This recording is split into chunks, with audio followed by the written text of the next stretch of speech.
Hello, everyone, and welcome back. My name is Magduit, and we're here again with another fun rack. I know it's been a little while. I know that an extra week isn't that long of an amount of time, but it felt like a while. I ended up being pretty busy last week, but enough of that. Let's jump right into this rack. It's been too long.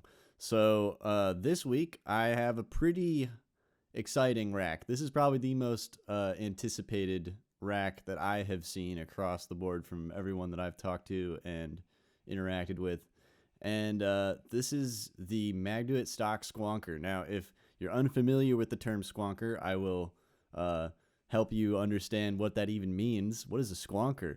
Well, my good sir and or madam, a Sqwonker is essentially a distortion rack, but it's a special kind of distortion rack with a little bit of quirky things that I want to go over. So first off, as per usual, the rack is located in the stock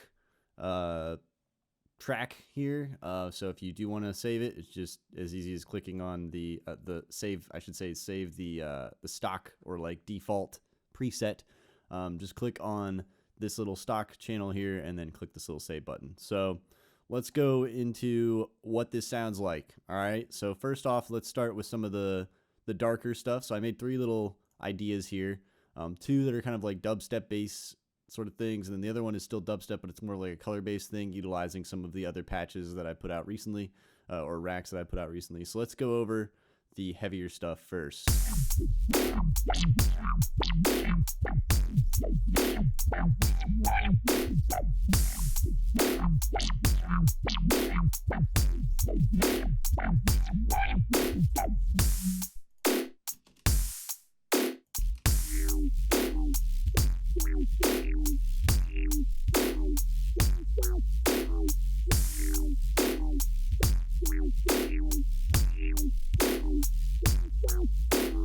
If you're wondering why this third one isn't working on your project when you install it, it's because me, the idiot, had this muted. So just make sure to unmute that. So yeah, pretty cool, pretty cool. Let's listen to the color bass vibe.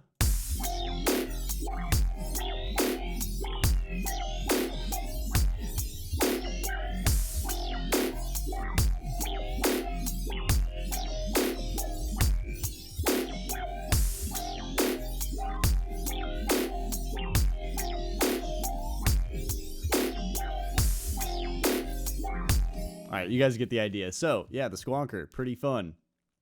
So let's go over what it is. What even is a Sqwonker? Well, I am glad that you asked. So I'm going to just duplicate this, and I think this is why this was muted the first time.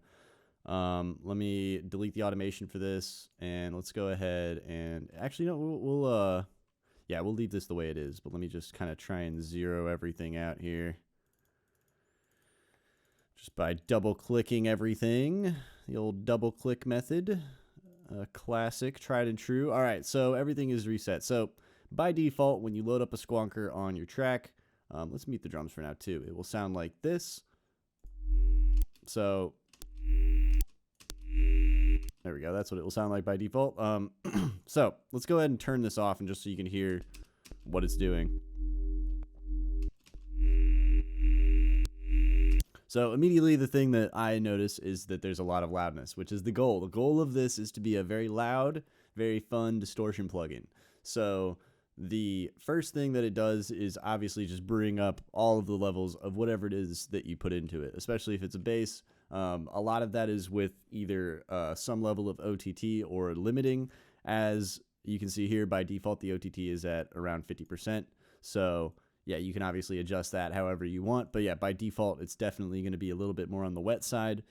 Sometimes it helps to kind of bring this back a little bit, but we'll get into that in just a minute here. So the first two knobs are really self-explanatory. You have an input gain and an output gain. So this is what is kind of driving into the distortion plugin, or rack, I should say, and this is what is coming out of the distortion plugin, so you can attenuate for whatever it is that you've done inside of the Sqwonker. So that way, maybe if it's a little bit too loud, but you like the grittiness of the distortion that you're getting, you know, you can just go over here and be like, all right, let me turn this down. Or let's say you like the timbre and you want to turn it up, you can turn this up here. Same with the input gain. You can kind of drive this really hard. That's usually what I would use input gain for, is to sort of turn this up quite a bit. That way you can push these distortion, the distortion as well as the other stuff like the reverb a little bit harder. So yeah, that's what that's for.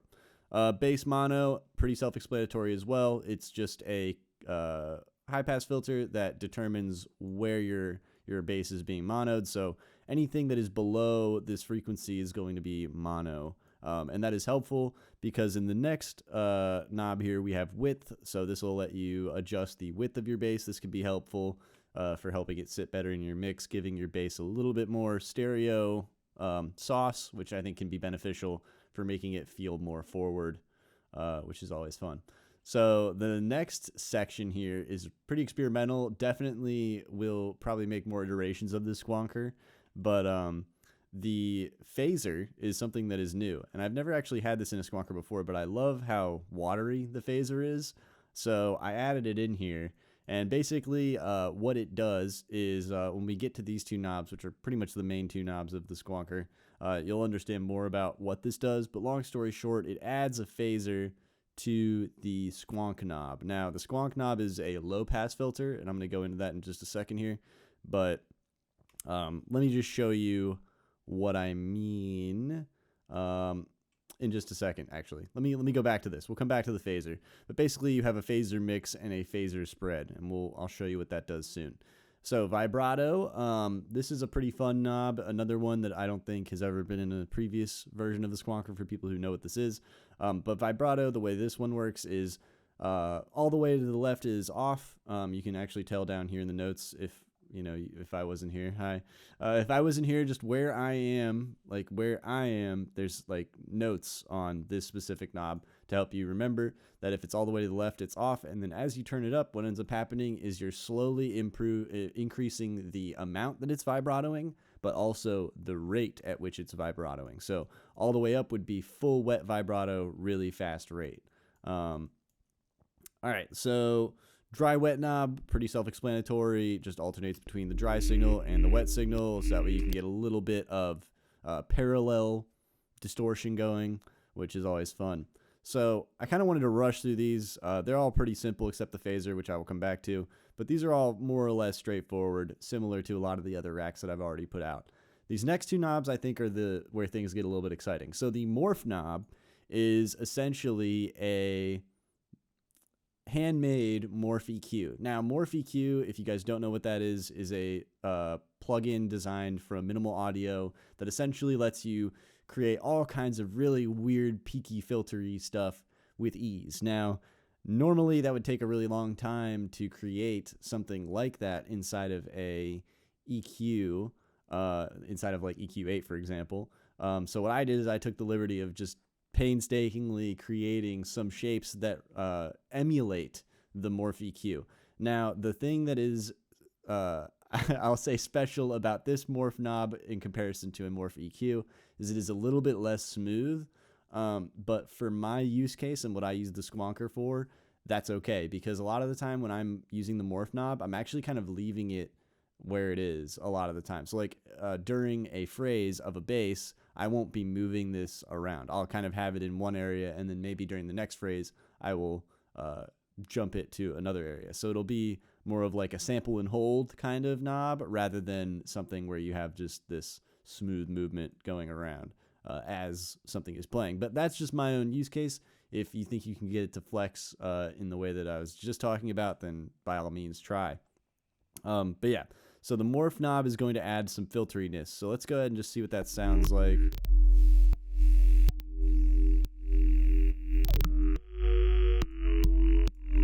So you can hear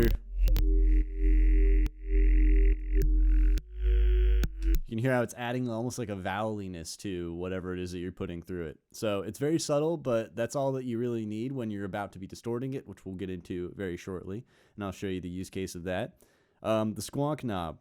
This is the most critical part of the entire distortion plugin. So it's really simple, but I think that it's the most fun thing about this entire rack.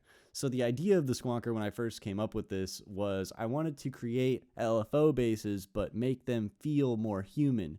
A lot of the times, I think we all know as producers when we're making synthesizers, or synthesized sounds with synthesizers, they end up feeling a little bit robotic-y, sometimes like too perfect. We're using like 1/4 LFO shapes and things like that, and like it's fun and cool and sounds great, but I think a lot of the times it's good to have the option to not be so much on the grid, especially when a lot of the styles of music that I tend to make are a little bit looser. A good example would be like the glitch hoppy stuff or things like that, where you have this loose beat already and it kind of is begging or asking for a loose LFO shape. So I just wanted to go through that so you guys understand what is the purpose of this. So this is a low pass filter. It's very straightforward, but it's a very resonant low pass filter. And what I have found is that is the most critical thing when you're working with a lot of wonky or wubby sort of sounds, is a low pass filter that's moving with a specific kind of shape.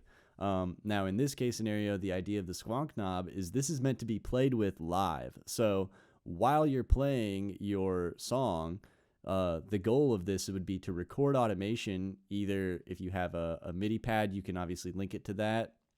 But in my case scenario, a lot of the time I'm just using my mouse because, who doesn't have a mouse? If you have a trackpad, I'm sure that would work just as good. But yeah, a lot of the times what I have found is you can get really fun, exciting shapes by recording live automation with this knob. So let me show you what I mean.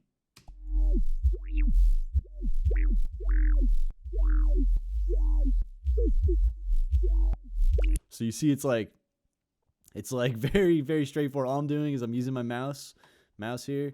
I'm just using my mouse and and you can record this in while your song is playing, and you can get stuff that lines up really weirdly, differently than you normally would if you were either drawing in the automation or even using an LFO.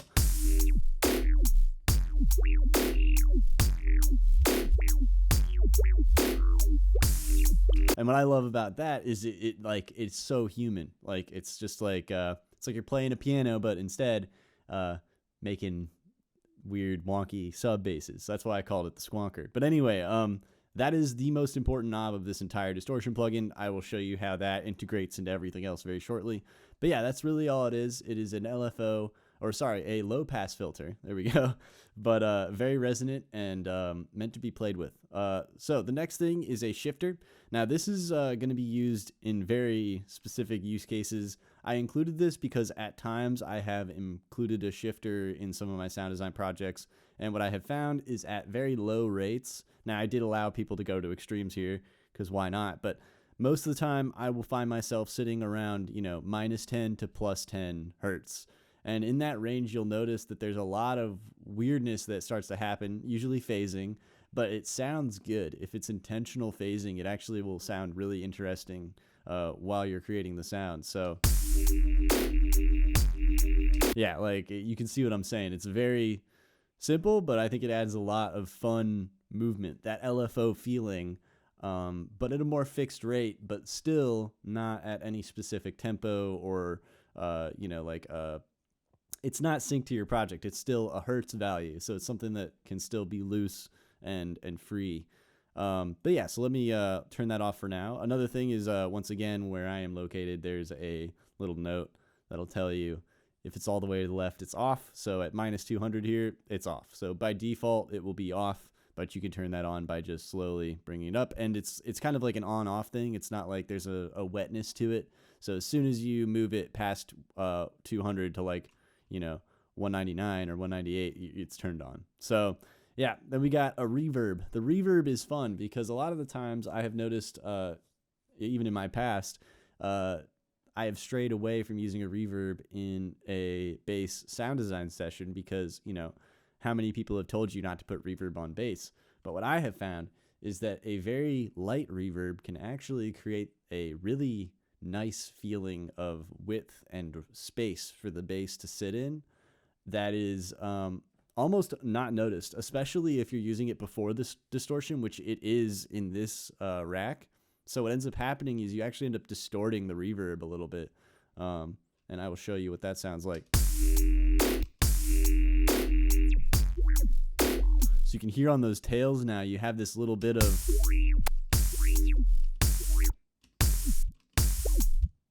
Also, I realized the phaser's on, so this is what it sounds like without the phaser.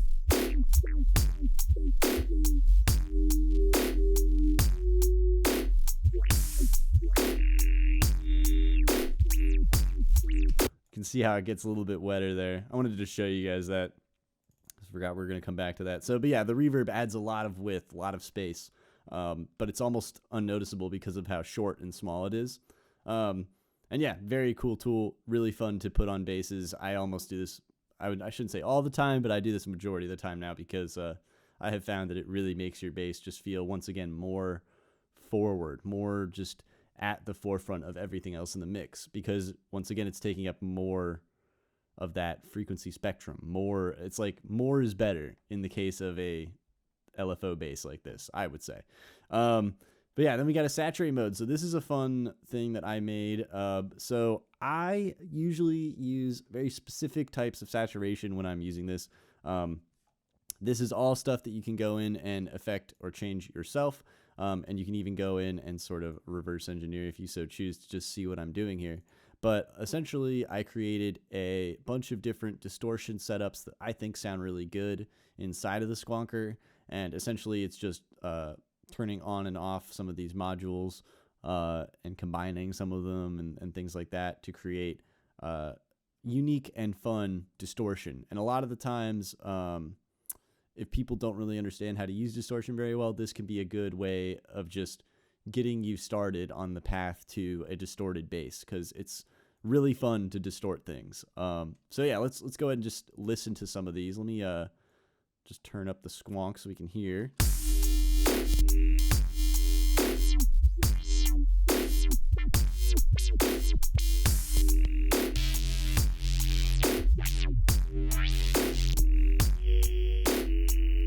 You can hear some of these are subtle, and they're meant to be that way. So some of them are...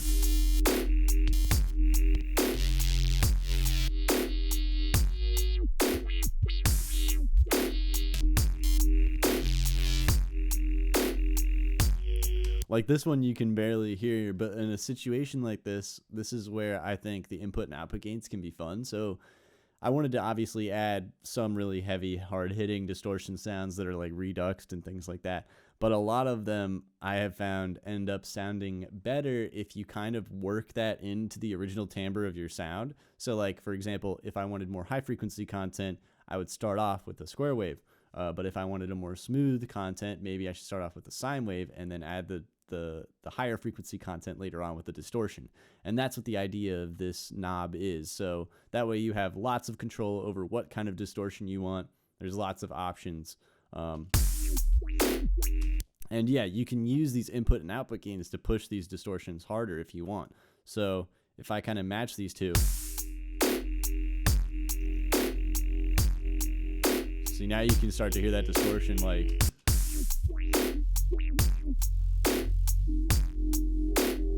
you can hear that distortion peek through with this sound now that we've pushed it up 20 dB. And that's the whole point of these two knobs. That's how you use those knobs, is if you're not getting the exact feel out of the distortion that you're wanting, but you don't want to go to some of these more extreme settings, then yeah, try input and output gain, and just try boosting the input gain into the distortion more and then reducing the output gain to taste. And I think that works really well.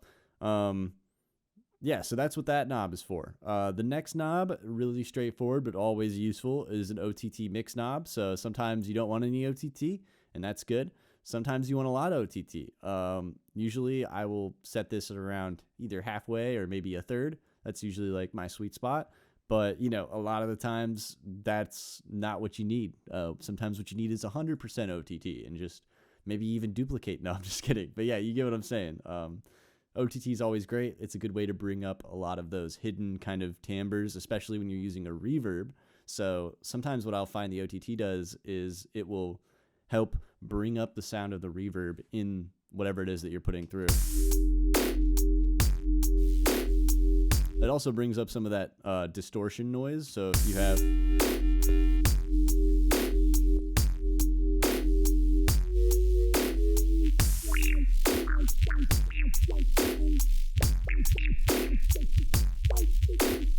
very fun. So yeah, very cool knob, very standard, I put this on like every single rack that I've made just because I love being able to use multi-band compression to kind of move things around from a low, mid, and high frequency content angle. So the last two knobs are pretty simple, but also really helpful for making sure that your sound is sitting where you want it to sit in your mix. So the first knob is a sub limiter. So this will only affect your low end frequency content. This does not affect the rest of the sound. So sometimes what I'll find happens if I'm boosting into this, let's just like try and kind of make this maybe a little bit louder than we want it normally, but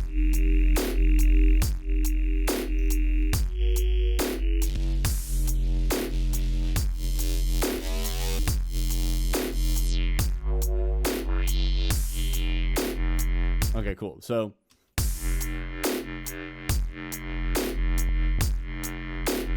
sometimes I will feed a sound into this that is like really, really high volume in the low frequencies. Not always, but sometimes. And no matter what, it is helpful to be able to kind of control these things separately. And the more you get into mixing, you'll start realizing why. Because a lot of the times, what will end up happening is when you want to go and push this sound into your final mastering chain, what's actually holding your sound back from being able to be even louder is not the mid and high frequencies. The mid and high frequencies might be good just the way they are, but it's actually your sub being too loud. So if you're able to turn down your sub, you can then push it even harder into that whatever it is, limiter or whatever it is you're using to master a clipper, some mastering plugin that you use, whatever it is that you're using. It allows you to push it harder into that chain without the sub kind of muddying up the parameters. Now, I don't mean like it's muddying up the mix, but what I mean is the sub, if it's louder than everything else, then it's going to be the thing that dictates how your limiter is working on that sound. Versus if you have already limited that sub to a certain level and everything else is now sitting on top of the sub, that's going to be what affects that limiter or makes that limiter activate, you could say. So yeah, very helpful tool here. And then last but not least, we just got a classic limit. So this way you can be like, all right, this shit's too fucking loud. No, I'm just kidding. You can basically go in here and decide what decibel level you want your sound to be sitting at. So, you know, if you're like, my kick's at -6, so I want everything else to be -6, you can type that in, and then, you know, that way you can turn this up as loud as you want, and it'll never get above -6.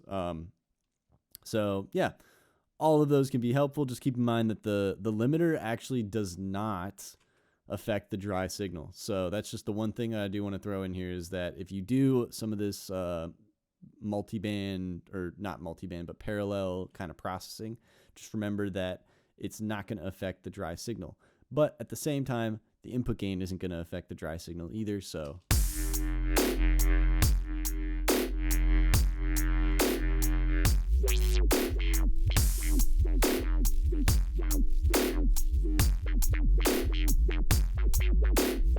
and yeah, that's the idea. So with the morph, let's just play around here for a bit. I'll show you guys how you can utilize this. Let me just do like full wet and just kind of reset everything to default here, just to make sure we got. All right, so this is how I would use it in this situation.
And I'm just going to show you guys how to record this automation. So if I wanted to use this, now this is in session view, but the same thing applies to the arrangement view. what you do is you just click, I believe, this button, and then you want to overdub the arrangement, and then you want to make sure that this is checked here. So this is going to be the automation recording. And what the overdub allows you to do is keep all of the MIDI that you have, but overdub it with other stuff. So in this case, we're overdubbing it with the automation information. So let's go ahead and hit the record button. Let's make sure we got our little count in here. Yep. All right. Let's record this.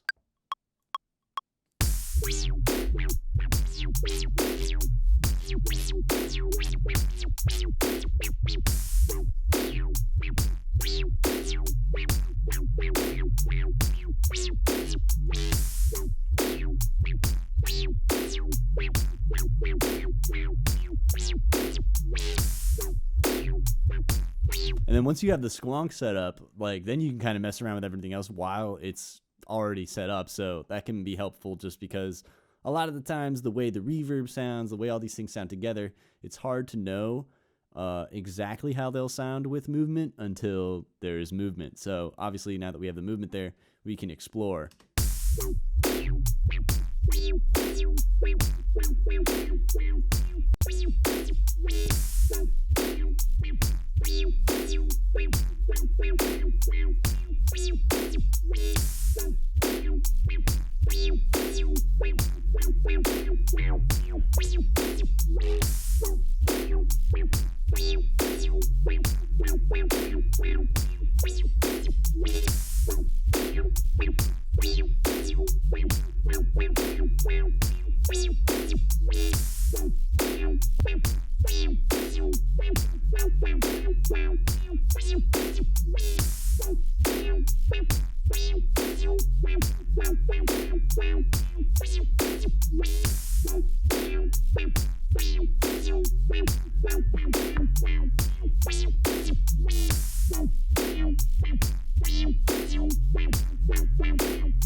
Keep in mind, this is what we're feeding into this. Just gonna remind you guys of that. All right, just gonna.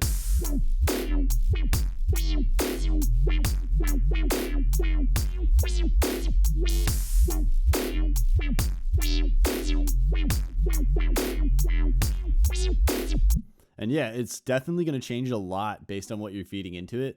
So let's go ahead and test something out here. Let's just change this to a totally different shape. Let's try, like, I don't know. Let's try Tuvan.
And you guys get the idea. So yeah, I had a lot of fun with this one. I'm hoping you guys too also have fun.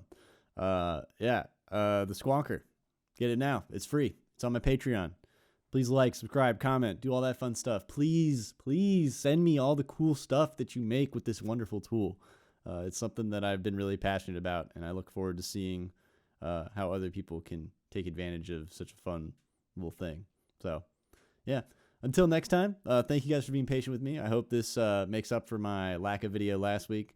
And as always, keep making music. Peace.